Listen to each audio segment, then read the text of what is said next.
Well, good. I didn't come in like that. I don't know why I started the episode like that. Good morning, people. I was like, you people. could be listening to this at night, but welcome back to another episode of The Fabric of America. My name is Matthew Banover, owner of Bards. And I'm Melissa Otto, owner of Demelis Atelier. All right. Well, I hope your brain is screwed on better than mine. Probably. Trapped in this flesh prison that I call a home. You call your body. Yes. Slowly deteriorating. Good Lord. I don't know why I came out with that hot energy, but whenever you're listening to this episode, we're happy that you are. Morning, noon, night. Good morning, good night, whatever it may be. Good day. Yes. It is a beautiful day. Yes, You're looking is. very sharp this day. Thank you. You are looking very comfortable. I am very comfortable. Yes, Thank you. Absolutely. I'm not going to take that as an insult because I am comfy. I can't always dress on your level, but I'll dress on my level. I am you. jealous. You should be. I am, because these pants are my standing pants. I understand. Yes, as a lady persuasion, we have some dresses that are like standing dress, like you don't sit in the dress. Absolutely. I get it. I also have lady persuasion. You're out of control. Tell us about your outfit. Oh, me Let's first? start Okay. you first. Oh, I get to go again. Cool. Yes. Well, thanks. Absolutely. Well, I was very intentional in my selection of this outfit so that I could talk about it, of course. So my sweatshirt is actually from a very cool guy that I found online. His Instagram account is Daddy Dressed Me. Nice. He's amazing. He his whole Instagram is him making clothing, like matching clothing, like Daddy and Me clothing with his daughter. Ooh. And it's outstanding. And at a certain point, he was selling these sweatshirts, which I thought were really great. I've got it It's got a needle and thread, a sewing machine, and scissors. And I'm like, well, that's on brand. So I bought it, and then I did my own little cutout in the neck. Okay, I was going to ask. And then I did the bedazzles, these little punk rock black studs all around the collar. And that's my sweatshirt. It's very cozy, and I love it. And my pantaloons are high-waisted black jeans. I've got some rips in the knees, but they are from Express, but I bought them secondhand at Pennywise over in Mystic, which is one of my favorite secondhand stores to shop. Heard of it? I've never. It's fantastic. They do have a smaller men's section upstairs, but I love them because I feel like they curate very well. They're pretty good in their selection. They have a good organizational method with how they have everything laid out in the store. And I always find stuff, and I always make money there too when I bring my things. So yes, so I always feel like I'm like getting stuff. I'm kind of getting stuff for free, like on a tradesies. And these were great because I literally plucked them off the rack, and because I had shopped Express jeans before, high-waisted in my size, I did try them on, and like poof, done. Easy. Now, are you one spend. of those? As an elder millennial, Yes, go on. did you relish and thoroughly enjoy the transition from low-waisted to high-waisted? I'm gonna cuss on this one. Fuck yes. Yes. I was actually debating if I would say something about high-waisted versus low or mid-rise. I'm glad you did. I'm I was okay thinking with mid-rise. Yeah. You can miss me with those low-rise jeans Yeah, all the day long. Britney Spears. I very much remember those days. It's not for me. I didn't realize at the time it wasn't for me. None of us really had any business wearing it. I don't know why I was wearing them. That's an image I will never It was unsee. just me with like the cobra around my neck. Oh I was my trying God. to be Britney And Spears. a crop top. Yeah, exactly. Killing it, Matt. Yeah, Always killing yeah. it. But yeah, so high rise all day long. High waisted all day. They're just comfortable. I don't have to worry about my butt sticking out. Like, no, thank you. And then I've got my little white Sambas, but I'm going to tell you a very short story about these. I love them. They're white. They've got the gum sole, whatever, the kind of gray sole. I'm like mad that everybody has them. Yeah. I didn't realize that everybody had them. I was just in the market for like kind of a dope white sneaker. So I bought them. They are dope. They are white. Thank you. They're dope. They're white, black stripes, but like everybody fucking has these. So now they are relinquished to the studio. They don't leave the studio. So these are my clean shoes. Yeah. So basically every time I come to Demelis Atelier, because we're working with bridal dresses, I have my outside shoes like at a hospital. I have my shit I wear to come in, and then I change my shoes immediately. And everybody does that. We keep like slippers and spare shoes, and soles are clean. That's it. I remember I visited one day and I walked in. I was like walking around. I'm like stomping. Yeah, you have a heavy foot, man. Oh yeah, I was like, everybody make way, it's me. And everybody was like, Matt's here. No one said that. No one said that. It was more like Matt's here. They hung their head and fled. Yeah, I looked around at all the tables and you all had no shoes on. And I was like, what is going on? And they're like, yeah, well, there's like a lot of dust and stuff that your shoes bring in. And I was like, dirt from the I was like outside. backing away slowly. We did. We kind of side-eyed you, and then you like slipped off your boots, and you were like, okay. And then you walked around in your Bob's Burger socks, which is how we did learn, at least, that you have a thing. Avid Bob's I'm Burgers. glad you're back to them, because there was that other episode where you didn't wear them, and I was really upset. It was a new episode. I thought I was trying to put my best foot forward. And loser. No pun intended. Yes, it was not great. But now I'm back. I've got my Eugene socks from Bob's Very Burgers. nice. Very nice. Yes. So my outfit is a couple things pieced together. So this coat was actually the first coat I made when I started Bards. No way. Yep. Good stuff. It says you pulled out all the stops. Yep, the Bard. The Bard. Yep, on the inside. Yes, this is Holland and Sherry tag. fabric. I did patch pockets. I started Bards June 2020, so I made a summer coat, and I wanted something with a bunch of different colors in it, so I could do a bunch of different things with it. I was like, listen, my product is very expensive, even for me, which is why it all costs a lot. The fabric is a lot. It's all quality. So I said, okay, I want a piece. I don't just want a blue blazer. That might be the sensical version, but nothing makes sense. It's very sharp. Yeah, so I could wear it with jeans. I could wear it with a t-shirt. I could wear it with khakis. I could wear it with anything. So I'm happy with it. Little details like every other. That I noticed right away was the buttonhole. So you've got a bluish gray buttonhole, then an ivory buttonhole, blue, and then ivory again. Very sharp. One of my favorites. But even just like the pattern matching, like the pocket, it's just the lines on this coat just match beautifully. So I was very happy that this was the first purchase that I made as a business owner. And I was like, even if this is the only thing I get out of this crazy venture, yep. I'll be business happy. Experience. Yep. This shirt is one of mine. Everything is mine. I wanted to start when I started making custom shirts for myself. I did like a lot of patterns and I did some fun stuff, and because I'm not really in a suit and tie that often, so I needed shirts to try to be a little bit of everything. But then I realized maybe a year or two ago, I need some staples, just some good shirts to wear. And so this was one of those batches, and I love it, and I wear it all. It's a really good, I hesitate to call it a neutral, but it feels like it could go with everything. I like that it's patterned. It's kind of a micro pattern. Yeah, and I was intentional about the blue buttons, and then I did the button under collars. So that's cool. So it keeps it down. Yep, I'm not wearing a tie. Keeps everything nice and crisp. These pants were actually from a customer who kind of screwed me over. I tailored them down to my size. His loss is your gain, my friend. Yes, exactly. But now they're standing pants. Yes, he was a little smaller thighs than I, and so they're great pants because I probably would never get these on my own, just because I love a loud pant. I love a loud pant.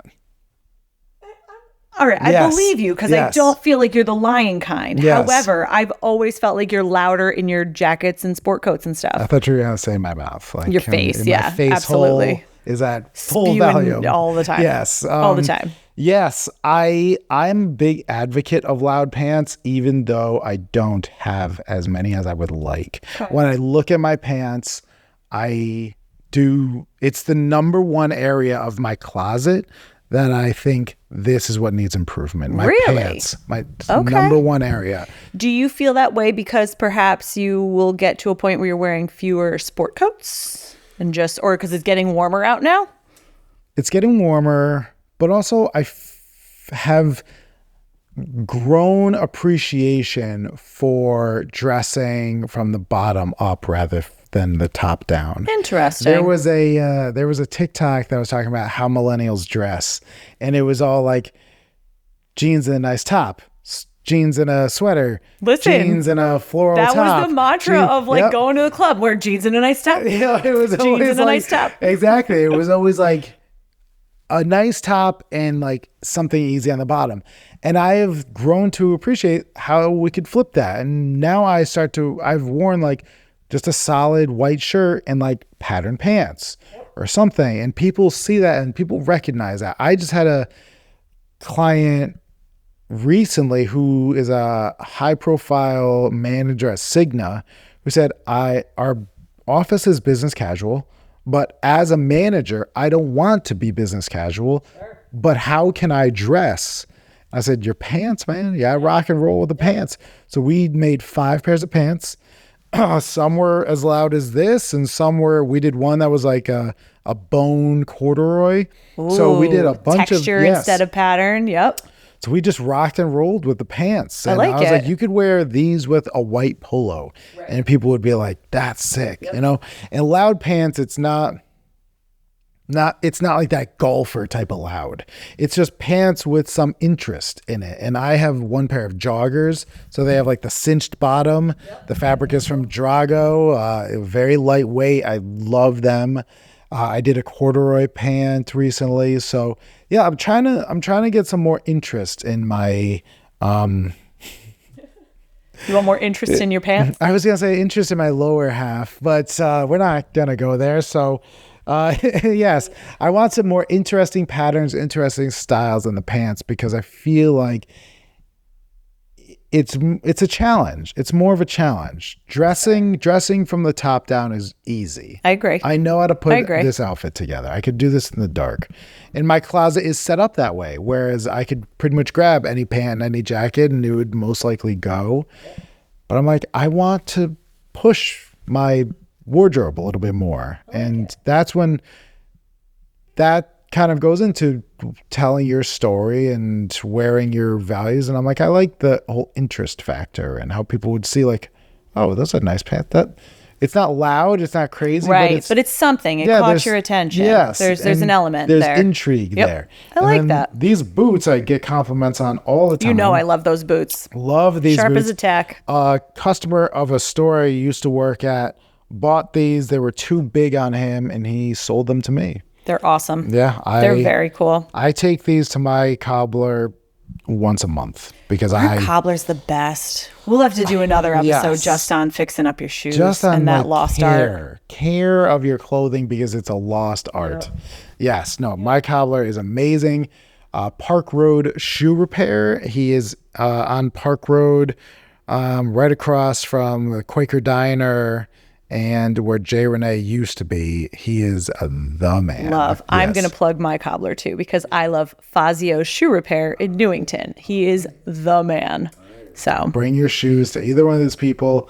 Or sometimes they fix leather bags or anything like that. Bags and belts. I had a belt that broke, Dior belt, and he fixed it for me. That was very nice. Bring all those things. They're the best. But today's episode, we're going to talk about closets and wardrobe. Woo-hoo. This is what a huge... How many hours do we have exactly? Just flip the table. Oh my God, what a huge topic. There's so many things that go from mentality to personal care to shopping habits to economics to, dare I say, it's all woven together like fabric, Matt. Yes, no, it is. If closets and wardrobe, it's when we were talking about topics and ideas, we got to this one and it was like such a small word but such a massive topic. I mean, we could say the market and buying and all that, and it's kind of grandiose, but closets, it's like everybody has a closet. Everybody got a closet. But then you just think about it and it's like, what goes into your closet? It's like this whole thing. So, I mean, there's so many places to start. You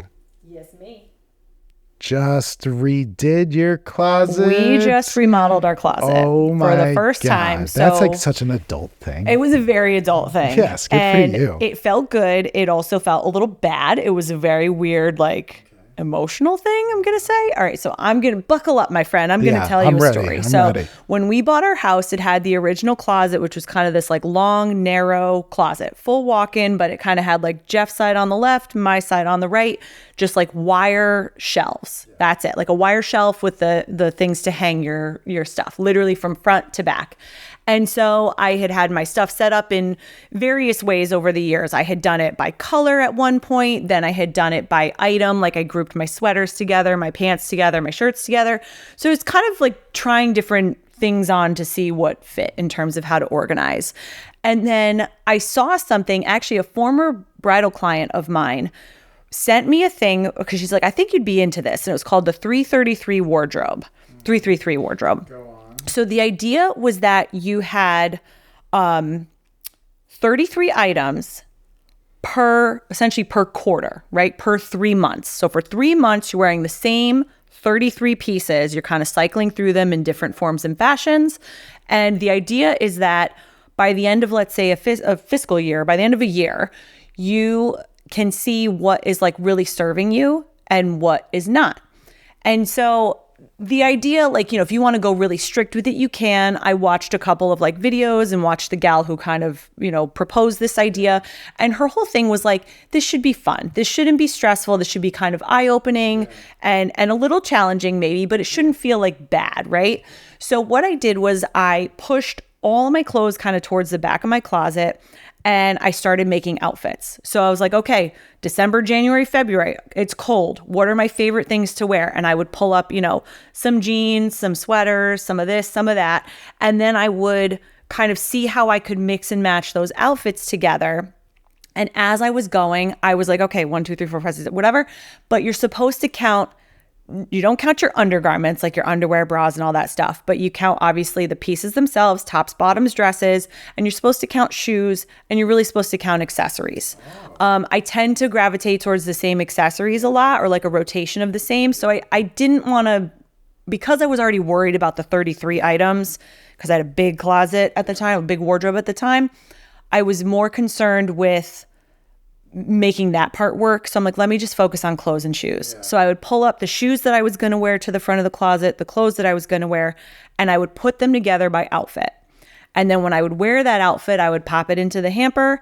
And the next time I put it back in the closet, I would switch the tops and bottoms. So I would redo the outfit. So if I had a particular jean with a particular sweater, I would try to put that sweater with something else the next time. And as I was going, if I pulled a certain shirt, let's say forward, and the 33 days went by and I just like hesitated to wear it every time, I was like, all right, you're going to go into like, I have to go in stages. I can't just, unless I feel very, very strongly that something is no longer meant for me, I put it in what's called purgatory. Oh no. So I have wardrobe purgatory. Yeah. So I would put shirts or pants or whatever in wardrobe purgatory, meaning you're kind of on the outs. I would put them in another room. We happen to have a spare room, so it would go in that closet. And if I never thought about it again, when I hit a certain point, I would just take it over to Pennywise or to Goodwill or whatever, or to a swap. And that really served me very well. So I probably did that for about a year and started pulling items out, focusing on like trying not to buy so much. And then when it came time to redo my closet, let's get into like meat and potatoes here. I'm very like designy. So I was like sketching things and doing stuff and like hopping onto websites and like putting in the dimensions and figuring out like how to display all my fancy shoes and all this stuff. But I wound up, my brother had his closet redone just before me. And I used this company here in Connecticut called Connecticut Closets and Garages. Okay. And I had a consultant come out and she took a look at my space. She did all of her measurements. She worked up a design. And then I showed her the designs I had. And I said, can we kind of do this, this, and this? Because I wanted to put my 333 wardrobe in a specific area. I wanted to make sure I also had some drawers and new ways to organize stuff for Jeff. All these things. So I literally went in and I took an inventory of like all the stuff that sat everywhere in that closet. You're like, this drawer is Jeff's drawer. He gets one. And the rest of the room is mine. It's mine. It's all mine. Yeah. So once they came and did the installation and I basically had put everything out on rolling racks into this area. And I said, I'm not putting anything back in this closet until I've actually like gone through it. And I was very, very intentional in trying on almost everything, unless it was like, I wear this every day. Like, this is an automatic win. So I felt like, and I think I had talked to you about this at the time, if it's not a resounding yes, it's probably going to be a no. I wanted to feel like really excited about anything and everything that was in my closet. Even if it was like knock around sweatpants, I wanted to like love those sweatpants. They better be my favorite freaking sweatpants. And that's what I did. And when I put everything back, because I was reorganizing and I had now these new drawers and I was putting my jewelry in my closet where it hadn't been before and doing all these things, that's where I say it got a little emotional, because I was like, I don't know if I like this. I'm just used to my like shitty wire hangers and like how everything was laid out. So it took me a minute actually to get used to being more organized and kind of like nicer looking. Did it make you nervous how much less clothing there was? No, it made me feel good, and it actually made me feel like maybe I didn't get rid of enough, if I'm being honest. Okay. Wow. And I got nervous that maybe I chose to lay out my closet in a way that was too small for me. So that's because some of my stuff was still a little tight, and I wasn't sure if I wasn't sure if I was doing something wrong. And I'm like, how I planned this out so strategically. How could this be? And it really took me, I did have to maneuver some things, and I had kind of like some of my spaces where my hang bars are actually different lengths. Yeah. So I wanted to use a smaller space for my 333. And then once I kind of reorganized and did things that way, it works out totally fine. But that was a little bit, I got nervous for a minute, but you really take stock of how many items you own and how good, bad, or otherwise they are. And I mean, I simplified my shoes. I cut out, I used to have probably, I don't know, 40 to 70 pairs of shoes at any time. I had a lot of shoes for a long time. This was years ago. Like, I know. Didn't you say you just did this? Yes, but it doesn't sound like years ago. Hey. I didn't go from 70 to 20, overnight, but I was slowly like, okay, we're going to get, you find out you have like we're gal. We got things, we buy stuff, and things would be seasonal. So I'd put stuff away for the winter and take it back out for you can't wear open toes in the winter. Well, They're called my Crocs. Yeah. We're going to have a separate conversation about Crocs, but that's not for today. But anyway, and this actually really happened. Someone said to me when they asked me, I think, how many pairs of shoes, or I showed a picture at some point, and they were like, oh, you only have, let's say 20 pairs of shoes. I haven't counted. And I was like, what do you mean? They're like, oh, well, you're such a like fashion gal. I expected you to have like a full wall of shoes. Oh, yeah. And it actually made me feel for a minute like, oh, should I? Should I have more shoes? Should I not have gotten rid of it? Should I buy more shoes? And it really screwed with my head a little bit. And then I pumped my brakes and got a hold of myself and luckily came to my senses. But what's weird. Your relationship with your closet versus Jeff's relationship with his closet? I know he only has a drawer. Night and day. But like night and day, sir. Is it...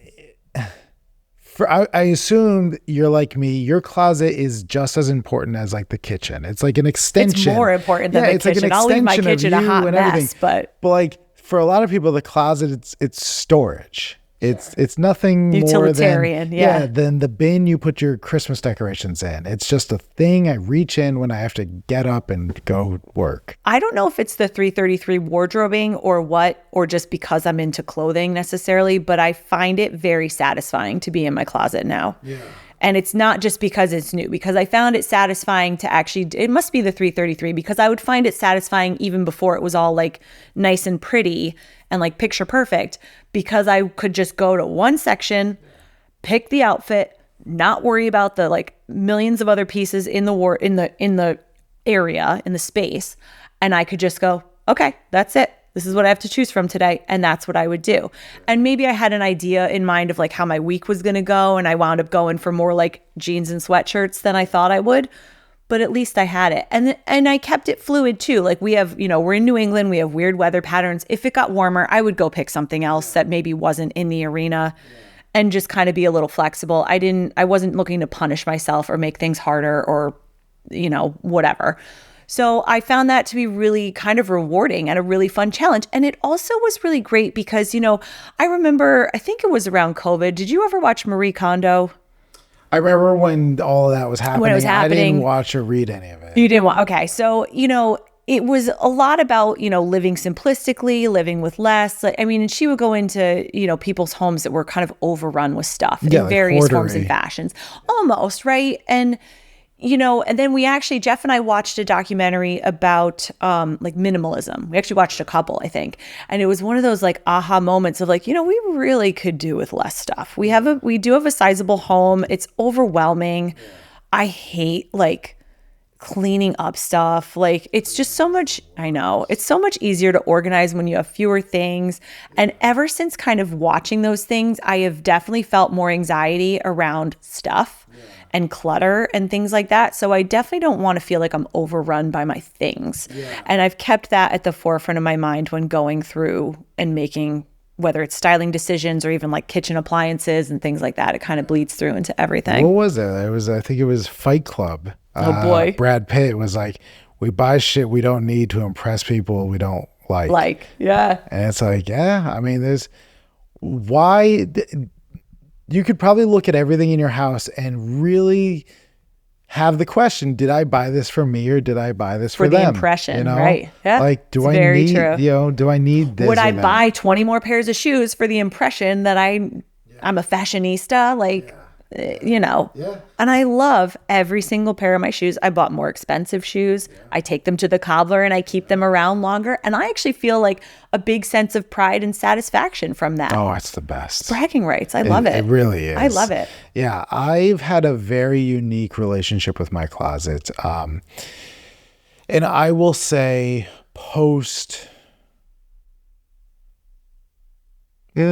I'll kind of go back to college. My closet was always a very big mix because I had a lot of identities. Are we talking about like work wardrobe, play wardrobe, or We're what? talking about Matt who thinks that he's from the hood, Matt who has I saw those pictures. In reality a beach house, Matt who goes to church on Sundays, Matt who hasn't done laundry in the I mean, I had everything. I had everything under the sun and I didn't know what it was or why it was. And it was just a mess. And then when I started working at Express, I obviously started to buy all my clothes from Express. Sure. And then I started to realize that sometimes I would work at Express and I'd wear something that wasn't from Express and somebody would give me a compliment. And I was like, shit, this isn't from here. And that was a very turn point moment for me, because then I went down this path, which I'm still on, of like, I need to represent the brand I work for. Okay. So when I worked at Express, I only bought and wore Express, because when I lived out in my real life, I was out to dinner or whatever, people would still say, hey, nice shirt. Oh, I work at Express. Come see me. I see. This idea got planted of, work isn't just in the four walls. It is happening all the time. You are constantly telling your brand story. So me working for a brand, I needed to always be on and always sell it. So I was always kind of wearing that. Have you ever been to Cadillac Ranch? Yes. Don't even. Yes. I love Cadillac Ranch. Cadillac Ranch. That place is awesome. Tell the listener what Cadillac Ranch is. Oh my God. So Cadillac Ranch literally feels like you are in outback of like Texas. It is a true cowboy bar in Connecticut. In Connecticut, like 10 minutes away from Hartford. It's a whole other world. Immediately, there's no road. Like you're right. 1 minute you're on 84, and the next minute you're in like a gravel patch. Yes. And you pull up and it's like a log thing, and you walk in and there's a mechanical bull. There's a girl walking around with the syringe Jello shots. All the drinks are like a couple dollars. And a big square dance floor and for all massive your honky-tonk needs. Massive square dancing hall where it looks like, it's not like people are meandering there. People go to practice on Tuesday for Friday, Saturday night. Like it's a whole I have participated thing. And let me tell you, it is a core memory. Good for you. So our sound and audio guy, Eric, he and I went with a couple friends, And I was like, oh, we're going to a bar. I'm going to dress like me. And I had Oh, on, you silly so-and-so. I didn't know what Cadillac Ranch is, but even if I did, it didn't matter because I was like, we're going to a place in Connecticut. It can't be that bad. It can't be that Can't be crazy. that different. It felt like I was transported to another part of the globe.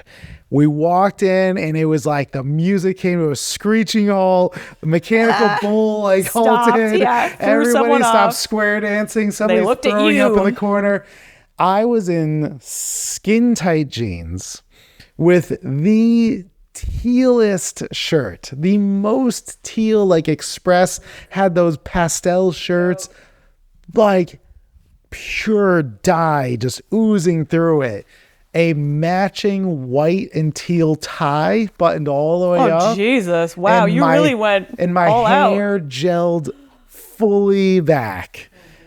And everybody just looked at me like, what? Who this? What is this? And I walked in. I was like, I'll have your finest Jell-O shot, please. And it did not go well. We immediately were just like, what is happening? We stood there in the corner.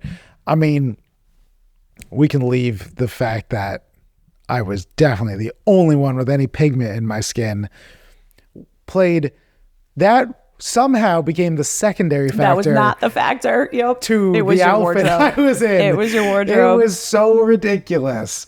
So we were there for a couple hours and I was just like, I don't know what to do here. So we left and that was my first experience at Cadillac Ranch. I went back a second time, but that time I was prepared. Okay. I went in assless chaps. It was awesome. Just assless chaps. There are so many things that you've done to my headspace this episode that I'll never undo. Exactly. I'll never undo. I'm just a menace.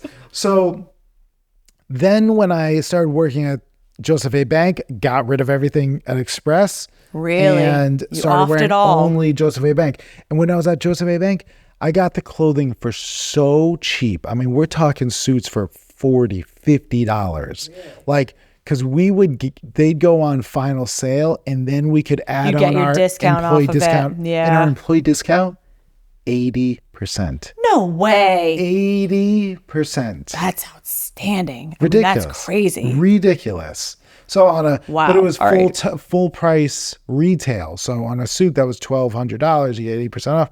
They're still making, yeah, that's fair. They're still making a decent amount on it because that suit costs $20 to make. That's another conversation. So at that point, when I was at Banks, I must have had 25 suits, 15 sport coats, 15 pants. You had a pretty stacked wardrobe. I had 3 rolling racks going around my room. Really? Wild. And then I was just like, yeah, everywhere I went, I was in a suit, I was in a sport coat, I was just crazy. So then when I went to the boutique store, I was like, oh, okay, so I want to do the same thing. I only want to wear this brand, and the brand's sold here, but they're much more expensive, so it's going to take me a little bit longer. Yeah. And I remember that a guy came in when I was first started to work there, and I tried to sell him on something, and he's like, you don't know what you're talking about. Clearly, look at what you're wearing. And I was wearing a Joseph A. Bank suit, and I was mortified. Wow. Couldn't believe it. I mean, obviously that guy's a dick, but it was just like, oh, I can't play around with this. I need to bring it. If I'm going to sell these people on this clothing, I need to get behind it myself. Not just, invest in the clothing, but like I need to rally behind the cost. You need to know all the reasons why. Yeah. I need to fully buy into this. So I got all my clothing from there, even my casual clothing, jeans, t-shirts, hoodies, whatever. It came from there. And then I whittled it down to like 10 suits and 5 sport coats. Maybe a little bit more. And then when I started Bard's, I same thing. Pretty much burned everything from the last store. Matt. And yes. Well, that was a little bit more vengeful. Yeah. And then I had to wear everything for me. But for me, for Bard's, everything is made. It takes 2 months. It's more expensive than anything I've ever bought. So that's like taking time. I was But gonna say you have to be very intentional with what you're doing. very intentional. So this was the first thing I bought. It wasn't another 5-6 months until I bought another thing. I wore a pair of jeans, one of our last episodes, and I started this whole buying everything made in America in 2020, and I have 4 pairs of jeans, and it's 2024, so 1 jean per year. It's been a very slow haul, but my closet is transformed from the storage place, the place where I go to like just put stuff, to now it's like, as a Batman fan, it's like my arsenal, my armory. I go in there and I'm like, what weapons do I need? What do I need to survive today? Okay. It's a very much like I'm going in to get dressed. It's very much a choice. Everything I'm doing is a choice. Now, have you ever done a wardrobe consultation either for somebody or like as somebody you've gone in, you've looked at their clothing and helped them purge or something? I have, I've done two in 2 different like fashions, right? So I did one for a gentleman. I didn't actually physically go into his space, but he had gotten in touch with me. He was a hairdresser and was like, look, I'm really just looking to find a couple of like quality things that I can invest in. Got to be, black, dark, stuff that I can wear to the salon. He wanted a really nice, like a nicer apron actually to wear for like doing all the hair dye and stuff. And so we did a little bit more like hands off with that. I didn't so much need to know what was already in his closet. We just did a little bit of that, like, let's make some smarter buying choices element. And then there's actually an older woman in town who I used to work real estate with actually. And she was always worked real estate? I did. I love jobs. Yeah. Did you like that one? No, I hated it. I can't see you. I hated it because everyone can access you 24 hours a day with the phones. And even though you can try to set boundaries, it's, and any phone call like make or breaks your whole spirit. And it was just not for me. But anyway, I met her in my time in real estate and she was fabulous. And she was like, I really feel like frumpy. I don't love my closet. Can you just come over and can we like assess? And I went over there and I kind of did like a Marie Kondo type thing where I took everything out of her closet. We dumped it all on the bed. We looked at everything that she had. We kind of put together like, like pieces and things like, you have 6 black sweaters, for example. You don't need 6 black sweaters. What are the nice ones? Which ones get you excited? Which ones can we, maybe consign and get some money back for? So it was just kind of playing in that game. But I also had her set me up, and you've actually had me do this, which is really enlightening. I had her set up a Pinterest board and just pin ideas of looks that she liked. And of course, with anything with Pinterest, you see the patterns start to emerge. So I could tell that she was interested in like narrower profile in her jeans and her dress pants. She liked the blousier tops. She wanted more prints and stuff on top. She liked a sweatered look. So everything kind of fit a little bit of a mold. And then it was, how are we going to give her like these mix and match pieces? And Talbot's actually wound up being kind of our go-to space. Ooh, nice. Don't sleep on Talbot. I don't know a lot about the back of Talbot's. I've never been into their business Talbot's. practices. Yeah. You have no reason to go into a Talbot's. But in my process too of shopping for her, I found a dope skirt for myself and some other cool things. But yeah, so we redid her wardrobe, got her some like really nice like pair of driving loafers and things like that. Like just stuff that made sense for what she was doing, the market she was in, and the look that she wanted to present. So that was really cool and making it all work for her. Yeah. So I do wardrobe consultations as a part of Bards, and it's my version of your 3-3-3 rule. So what I do is keep, tailor, donate. Yes. So I tell people, just take everything out of your wardrobe. Just take everything out of your closet, set it down on the bed, and just go through it. Yes or no? Do I keep it? Do I tailor it? Do I donate it? Now, keep is a broad sense. Yep. Yours, 3-3-3 is essentially a breakdown of a keep. So then once you keep it, you look at it. But tailor is this concept that everybody has stuff in their wardrobe that they would wear more if or it was, when they lose a little weight, or when they do with this or do with that. Yeah, a little bit longer, a little bit shorter. Would you tailor it? And then you start to have really honest questions of, is it worth the tailoring? Yes. Because Well, hold that thought. The answer is always yes. Yes. And then there is donate, which is just the no pile. Just get rid of it. You know, that thing that, oh, when I lose 20 pounds, I'll wear it. That's never going to happen. Get rid of it. Just get rid of it. Because chances are, even when you lose those 20 pounds, you're going to like it different than when it's not. Then the vision, the imagination. The narrative you're telling yourself it, about this thing doesn't exist. Yeah. Just get rid of it. And also, why wait for shit like that? Right. Get rid of it. Just keep stuff that you are actively wearing. Yep. End of story. Now, what I have found, the biggest takeaway of closets is that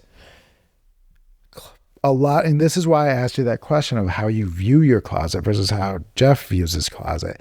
A lot of people view their closet as storage, and people don't clean out their storage the same way they don't clean out their garage. That's very true. Yep. They don't clean out their cupboards. They don't clean out this stuff. So things pile up. So that one-time impulse buy, I just needed a shirt for a wedding. That goes into your to the closet, back of the closet, never to be heard from again. It's in there. And so you look at your wardrobe and it's full, but you're only wearing about 20% of it. Yes. So much of it is this impulse buy. I just needed a thing and now it's there. I just needed a thing and now it's there. So I did a wardrobe consultation with a guy a couple of years ago, and I asked him, he's a financial advisor, pretty conservative dresser. And he had about 6 or 7 white shirts. And I was like, well, none of these are great. He's like, yeah, well, I have 6 or 7. Why buy a new one? So I was like, try each one of them on. And every single one fit horribly. Okay. And he was like, yeah, I remember I got this as I was a groomsman and I bought this. I got this because I was traveling and I got a stain and I need to buy one. Oh, yeah, this was gifted to me and it's just never really. So he hated every single one. And so I took every single one. I was like, now you have no white shirts. So now you have to go get one.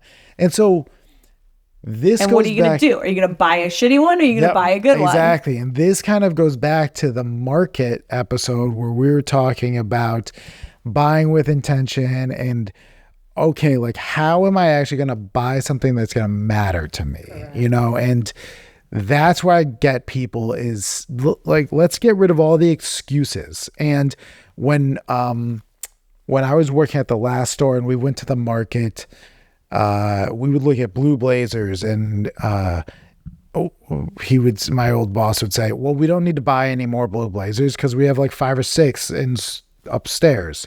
And I'd be like, okay, but they're like gold buttons down to your knees, double-breasted. Yeah. I was like, yes, we have out of them, style. Yeah. But no, they're not sellable. Same thing in your wardrobe. Yes, you have them, but they're not wearable. So just get rid of, because there's those pieces are giving you excuses like I don't need any more because I already have so many and I don't wear them. Yeah. Well, you would wear them if they were better. Yeah. You would wear them if they fit better. And I want to interject too that doesn't mean like, so when I talk about like, oh, it's out of style, right? Oh, it had the gold buttons, it had whatever.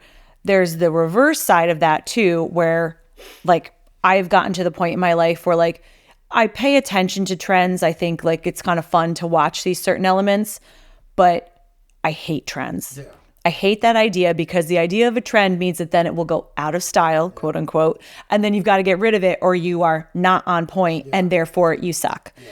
And I'm at that point where if something is older, we'll call it out of style, out of touch. If I fucking love it, it stays and I wear it, and I wear it with pride and confidence. And I think that's the biggest thing too about getting older in your clothing and in your wardrobe is you give less fucks. Chris Pine again. Oh God, he's probably been holding on to those jorts for years. He's been dying to wear those jorts. And he's like, now's the time. Making a statement. Yep, living his best life. Yes, but when it comes to like your personal style, it definitely gets honed around your comfort level with the clothing. People get caught up in trends when they don't love their stuff because it's so easily replaceable. It's so just okay. Well, the shirt served a purpose and now it's gone. Yep. But that hoodie or that sweatshirt that means something to you, this sport coat that means something to me, it doesn't matter if it's trend or not. Yep. I'm never going to look at this and be like, is it in or not? I'm only going to say, am I wearing it today or not? And like, it's a totally different conversation. And to that end, you take care of it differently too, right? It becomes the shoes that you would absolutely spend money to get fixed because you freaking love them. It would be the shirt that I would get sewn or figure out a way to like make work if it got a hole in it because I love it. Yeah, absolutely. I had a customer who said, if you take care of your clothes, they'll take care of you. Yes. And I was like, oh, that is beautiful. And yeah, I taught people who get better clothing from me, I always have to tell them, like, now you got to take care of these differently. Right. It's, you have to put them on different hangers. You have to dry clean them every 4 or 5 wears. Yep. Like it's a whole different process. Yep. Same thing with it. Different cars require different gas, require different oil uptakes. It's a very different thing. Now there is a lot to be said about the actual physical closet. Right. I was going to ask you this. Yes. Now, back in the early, like, 1900s, well, let's just say this. Have you ever walked into an old house and looked at the closet and thought, holy shit. They are bite-sized. Tiny. They are tiny little closets. Right. The hanger hits the back of the wall. Like, you put in the hanger and doink. People were smaller. That's what I heard. Yeah, whatever. But no, people just had less clothing. Right. People had less, but then also, interestingly, people stored their clothing in different areas. Oh. So what happened to storing your clothing in a chest? That was a big thing. Yep. That's right. So you'd have you didn't have like dressers. You had chests. You had armoires. You had closets. Right. So your clothing, your furnishings were a bit different areas. Whereas now we just shove it all into one giant room, the walk-in closet. Right. We want it big and expensive looking. I need to say everything. Yeah. Did you ever watch that show that was The People versus O.J. Simpson? I did. It was a while ago though. Yeah. It was a couple of years ago. And there was Johnny Cochran. There's this one amazing shot where he was getting ready for court and he was in his closet and he was screaming at his wife like, baby, I got nothing to wear. At the same time, he's looking at his closet. He has the conveyor belt that like dry cleaners have. What? And it's like siphoning through like 700 suits. And he's just like, I've got nothing to wear. And he's holding the button. And it's like this conveyor belt. Yes, you don't need to be to that extreme. Right. But now closets, we keep it all kind of in one place. Right. But clothing back in the day was much more mendable. Shirts were meant to be you did more with less. Yes, absolutely. You had your work shirt, not your work shirts. Right. Work you shirt. went home, you laundered it, and you wore it again. Absolutely. And if it got a hole, your wife would fix it for you, or you would fix it for yourself. Fix it. Yeah. That was the way. It was just simple. This is why shirts have these longer cuffs, because this was meant to get taken off, replaced, put back on. Oh, no kidding. Yeah. Oh, I just learned something new. Yeah. I mean, so you would replace the bottom because that would be like all your wear and tear. Because you think about it, why wouldn't this fabric just come all the way down to the end? Because then you would damage the whole rest of the shirt. But now I can just replace this bit. Smart. Yep, and ready to wear. Impressive. Really got into like the buttons, adjusting for different sizes to sell to multiple customers. Interesting. Yeah. That's very cool. So you had your work shirt. And I mean, work shirt, think about it. Work shirt for us immediately thinks I'm at a desk. Work shirt for them was like working the docks. No, literally, right? Going to the factory or doing this or that, like very hard labor. Steel things. And it was one shirt that they just took care of and mended, and they only needed that one to work in. And now we're like, I need all this stuff. We live in a life of want, right? Yes, like absolutely. first world problems, not need. It's, I think, there's no fact check on this show, but it was like, I think it was maybe 1940s. The average family bought like 100 items of clothing a year or something. Like the family bought that. And that can't even be. It's got to be less. Well, that's like mom, dad, 2 kids. Rotate things. Yeah. That still seems like a lot. Coats, shirts, underwear, everything. Now it's like the average person buys like 1,200 things or something. It's Oh, like you're talking all things though, all right? things, Like yeah. in everything. Okay. Things that go into your closet, shoes, accessories, all this That also stuff seems high. that we just put in. I'm going to fact check you. That seems high. Because there's people that do those hauls. Yeah, I mean, think about it. that's absurd. That's Yeah. a whole other. So there's things that that's like so skew wasteful that. and Yeah, stupid. exactly. But what I was going to actually say, that's a great segue, is that I think the statistic was like, you should only be buying, in order to be like, sympathetic to the like Paris Climate Accord, you should everybody should buy no more than 5 new things a year, which seems like very little. Yes. But if you have taken care of your closet, if you've edited your things, if you are buying intentionally, I mean, other than maybe like underwear or something, but like, if you're talking about like buying a new pair of shoes, buying a dress for something, whatever, 5 is not that bad. It could be a challenge, right? Because we live in such a buyer's mentality, but it's pretty crazy. I could say that is where I'm at now. Yeah. It's gotta, it is I need to be really more conscious of it, but I'm trying to. Something has to live that way. move me to get me to buy it. Like there's a list I have in my head of like, I need these things. Yep. One is a winter coat. Yes. One is a thermal long sleeve shirt. Okay. One is a pair of like khaki shorts. Yep. And one is a pair of summer like linen-y type of pants. Okay. Like these are the things that I've been constantly looking at. Oh, and one more is walking sneakers. I make a list. So like when I put everything back in my closet, and when I was kind of even like making some outfits, I'm like, oh, I'm missing like a white shirt of this variety or that. And I wrote it in a note in my phone, and I wrote a couple of other things, and I haven't bought a single one of those things, but I just kind of like sat with it and like got it out of my head and like into somewhere where I could reference it. And I'm like, okay, do I really need these things? Or so I've been trying to, again, like you're working on making outfits, you're being a little conscious, and I don't think I need any of them. Yeah. So I'm going to just keep like sitting on that list, and we'll see how it goes, and we'll see if I cross that bridge. And I thought it was interesting. I was talking to you earlier about this, that Vogue came out with like a statistic in 2022 that was like the average wardrobe, really like to be happy and like successful and fulfilled and whatever, needs 74 pieces in it. Yeah. 74. And I was even kind of relating that to my 333. I'll have to go back and count how many items I have as far as clothing goes. But if I took 33 pieces in a quarter, there's 4 quarters in the year, that's what, 129 or so, or 132, something like that. Okay, I can't do Ray, fast math. I don't know. Shut up. 33 pieces times 4, whatever that math is, but 100 and something, right? So we're already well over the 74. But that's also imagining that I have 33 different things I do every quarter. And I don't. Obviously, like I have favorite pairs of jeans that go all year long, and I have shorts that will only live for the summer, and this, that, and the third that are very seasonal, stuff like that. So, it doesn't seem that far out of reach when you really think about it. Yeah, when I talk to people about their wardrobes, I find that the biggest disconnect is what they think they're buying for versus how they're actually living. Oh, okay. That makes sense. What I mean by that is people buy, oh, this is a good shirt for work. This is a good shirt for weekend. Gotcha. Yet nobody's life looks like that anymore. Mm-hmm.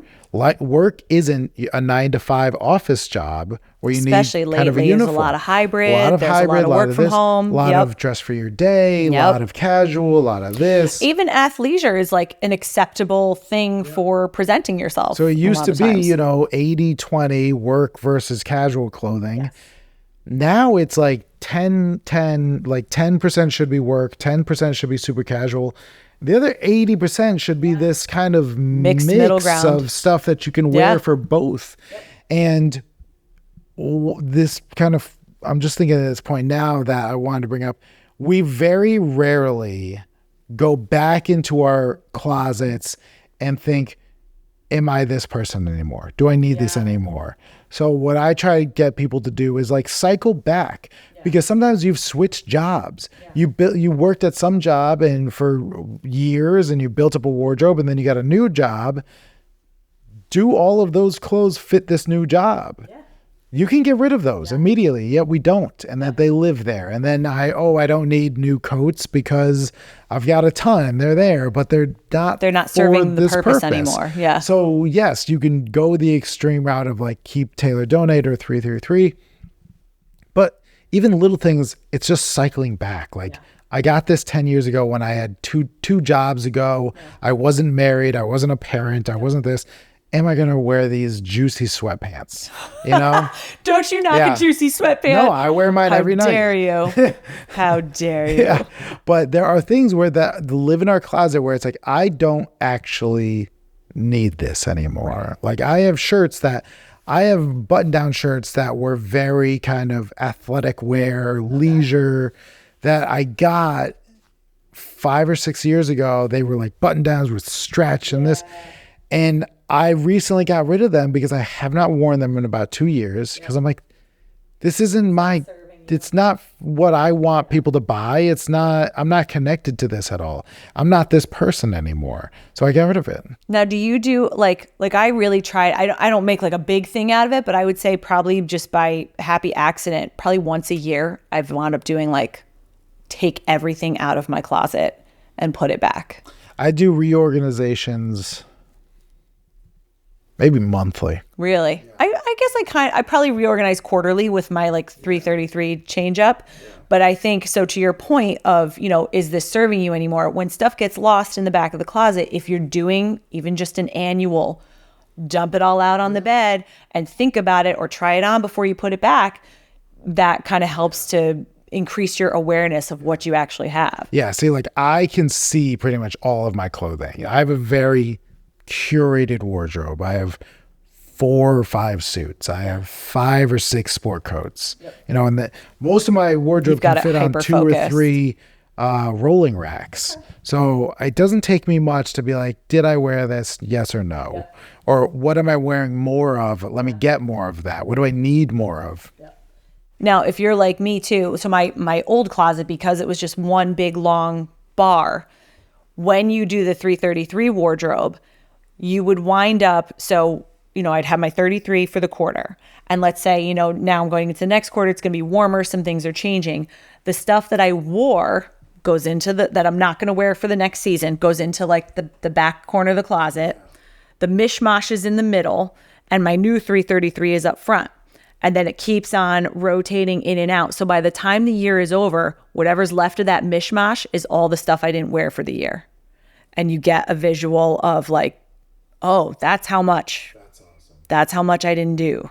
Visuals are a really important part. And I'm really glad you brought up that Pinterest thing. So when I do wardrobe consultations, I tell people make a Pinterest board and throw things on there that aren't just your wardrobe. Yeah. Throw, where do you like to eat? Where do you like to hang out? Where do you like to just be? What is your lifestyle? What is your ideal lifestyle? Because also I want to see it out there. And I want to see because when we'll go through your wardrobe, we'll clean it up, but then we'll also go shopping. I'll do some personal shopping. And I want to say like, okay, this coat that you just picked off the rack has nothing to do with the images you showed me. Nothing to do with the lifestyle that you're envisioning, the lifestyle of the brand you want to bring to the table. So I had a client who wanted to go for this like boho lifestyle, and she was just struggling. She couldn't nail it. And so I said, just dump it all out onto Pinterest. I want to see the coffee you want to drink, the windowsill you want to sit on, like all of it. And now I get texts from her every 7 or 8 months, and she's like, I just can't stop loving all my choices now. Really? And she's like, I just see it. Everything I buy, I'm like, is this me on a windowsill here? She lives in Boston. She doesn't live in a villa somewhere. But when she walks around, it's that like energy that she exudes. She's projecting her true self out there. Exactly. Yeah. Like, how about Nikki? How about our friend Nikki Estefan with her all neutral wardrobe? Yep. Nikki is a perfect example of somebody unbelievable. She just straight up was did the purge on her wardrobe and only kept neutrals in her wardrobe. Unbelievable. Good for her. She looks like $1 million. Yes. I can't. And she is so on brand all the time. And she eats, sleeps, and breathes it. Her Yes. luggage is that way. Her camera strap, she's a photographer. Her camera strap is that. Her shoes are that. Her studio is that. Like, you know her aesthetic. It is very clear. It is very chic. It is its own thing. Like, if I see, I'm like, oh, that's her. Like, Right. you And know. as a branding coach, it's also important because her clients can come in with their own brand, but they know that's Nikki's brand. Like they have a visual of what a strong brand looks like. And when you start to know thyself, as we've been talking about, and you start to like see the things on a Pinterest board, stuff like that, and you're gaining an aesthetic. Like, I know I love looking at Nikki's aesthetic, and I'm like, damn, like that's cool. I wish I could do that. I actually don't wish I could do that because neutrals are not for me. Yeah. Because when I look at my board, it's wild prints, kooky colors, mixed up shit put together. And I'm like, yep, nope, that's me. Like, if you walk in my closet and you're like chartreuse and magenta and whatever, like you're like, oh, that's Melissa. That's me. That's very true. Now, to wrap out, what are 2 segments of your closet, of your wardrobe that they are your pleasures? It doesn't matter how many are there. You just want more of them. It is my shoes. Yeah. Well, I do love my shoes. See, I hate shoes. I don't care about shoes. I don't know why. It's so ridiculous. I don't even get to wear them all that much. But what I do have is like it's so good. It's so good. I love it. I find my shoes highly satisfying. And I know, like, I actually like said pick 2. My other one's kind of my pants. Like, I feel like I have a good collection of like you do have nice wild pants. Yeah. A la our last episode and my wild big flare pants. But I actually almost want to say my jewelry. I've been very selective in my accessories. Yeah. Have you noticed this on me? I feel like that's what you're going to say. Yes, you do have great jewelry. Because you're not a loud dresser, you're an interesting dresser. Thanks. There's that's parts. very nice. Yes. Thank you. Yes, there's always parts that's like, they'll just catch your eye. I like a good conversation Yes, piece. I like absolutely. people to ask me questions. Yes. I'm a talker. And I was going to say that I tried once to be a jewelry guy. I cannot see you as a jewelry guy. I'm sorry. Didn't work. I had can't. like pinky ring. No. Yeah, I know. It's a no for me, dog. I had my ears pierced in college. Oh, I kind of feel like I remember that. Yeah, those are dark days. No, I feel like, I feel like your jackets or your pants or like that's. What's your 2 favorite? Number 1 is outerwear. Okay. I love outerwear. Listen, if I could make an entire living off of just designing like snazzy coats, I Just would. raincoats, Yeah. top coats. Yeah. Coats for a light coats. breeze. I just want top coats forever. Winter coats. Yes. Parkas.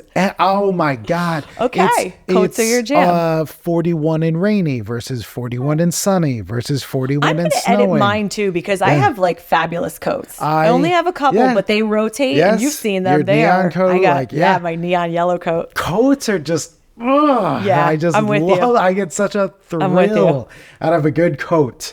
Like when you wear a And good talk coat, about value, right? Yes. Like, yeah. I mean, and just like, I'm just immediately harkening Wow, back to like, Matt, okay, oh calm my down. God, I know. Like I went You're sweating I went and- to a place right there, but I'm just like thinking about Come like back. cinema. Like there's so many good coats you think of, just like Yes. Bane's coat, like the geez. Joker's coat, You're but so- even of course you Miranda Priestly in The Devil Wears Prada just Listen, throws the yes, coat. yes. Like there's something about a good coat that just is so. Oh, I love it.